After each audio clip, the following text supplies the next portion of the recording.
સૌરાષ્ટ્રના ગ્રામ્ય વિસ્તારોમાં છેલ્લા 1 વર્ષથી સતત એક ચિંતાજનક પરિસ્થિતિ સામે આવી રહી છે. ખાસ કરીને ધોરાજી તાલુકાના પાટણ વાવ અને ઉપલેટા તાલુકાના કોલકી ગામમાં જંતુ કરડવાના કેસોમાં વધારો જોવા મળી રહ્યો છે. આ કિસ્સાઓમાં કેટલાક લોકોના મોત પણ થઈ ગયા છે, જેના કારણે સ્થાનિકોમાં ડર અને ચિંતા વધી રહી છે. ત્યારે રાજકોટના ડોક્ટર વંદન કાનાબાર MD ફિઝિશિયન્સ અને મેટાબોલિક હેલ્થ એક્સપર્ટ જણાવે છે કે તાજેતરમાં જ આ વાયરલ થયેલી તસવીર પર સ્પષ્ટ લાગે છે કે લીક્સ વેરાયટીના સ્પાઈડર કરડવાથી સંક્રમણ ફેલાયું હોઈ શકે છે. આવી જંતુ કરડવાથી શરૂઆતમાં ઘા કે રસી થાય છે, પરંતુ સમયસર સારવાર ન મળે તે ધીમે ધીમે તે ચામડી, માંસપેશીઓ અને આખરે લોહીમાં પણ ફેલાઈ શકે છે. ત્યારે જુઓ અમારો ખાસ અહેવાલ. જે પ્રમાણે સમાચાર મળ્યા છે અને ફોટો આવેલ છે, તો તેની અંદર આપણને એવું જાણવા મળ્યું છે કે જે જંતુ છે એ બાઇટ કરે છે.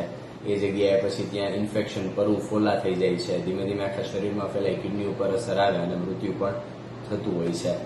જે ફોટો આવેલ છે એ એક લિંક્સ વેરાયટીના સ્પાઈડરનો જણાય છે જોતા, તો મોટે ભાગે એ આટલું ઘાતક અને ઝેરી નથી હોતું. એટલે કદાચ જે એક સંભાવના મને વધારે લાગે છે એ એવી છે કે ઘણીવાર આ ઋતુમાં અમુક એવા ઇન્સેક્ટ હોય કે જે બાઇટ કરી લેતા હોય, સ્પાઈડર બાઇટ કરી લેતું હોય, પણ એ વુન્ડ ઓપન રહેતો હોય, ખુલ્લો રહેતો હોય. સાથે સાથે જે માટી છે, ગંદુ પાણી છે, જે અત્યારે ખૂબ બધે ફેલાઈ જતું હોય છે, ખાબોચિયા, નાલાનું પાણી બધું હોય છે, તે એ ઘાવના કોન્ટેક્ટમાં આવતો હોય છે. તેના કારણે અમુક જે ખરાબ કીટાણુ, જેમ કે MRSA, એક સ્ટેફાઇલોકોકસ ઓરિયસ બેક્ટેરિયાની એક વેરાયટી કહેવાય કે જે ખૂબ ઘાતક હોય છે, તે બ્લડમાં પ્રવેશ કરે છે અને તેને કારણે આ જે ઇન્ફેક્શન થવું, લોહીમાં ફેલાવવું, એના કારણે પેશન્ટ સેપ્ટિક શોકમાં જાય છે. એટલે કે એનું BP ખૂબ ઘટી જાય છે, જેને કારણે કિડની ફેલ થાય છે અને આગળ જતા ટાઈમલી સારવાર ન મળે તો હાર્ટ પણ છે એ ફેલ થઈ જતું હોય છે.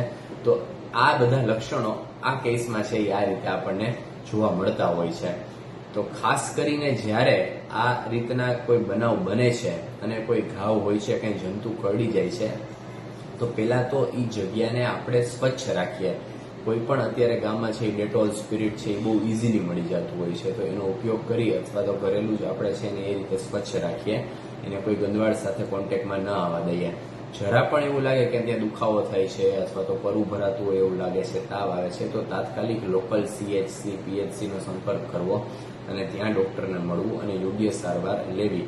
કારણ કે તાજેતરની જે મોસ્ટ રિસન્ટ ગાઈડલાઇન્સ છે ઇન્ફેક્શન માટેની, એ મુજબ જ્યારે કોઈ પણ પેશન્ટને સેપ્સિસમાં, એટલે ખૂબ વધારે તીવ્ર ઇન્ફેક્શનમાં પેલી 1 કલાકમાં જ જો એન્ટીબાયોટિક મળી જાય છે, તો તેનાથી મિરેક્યુલસ, એટલે કે જાન બચાવનારા રિઝલ્ટ છે એ આપણને મળતા હોય છે. તો એમાં ડિલે ન થાય તે પણ ખાસ જરૂરી હોય છે.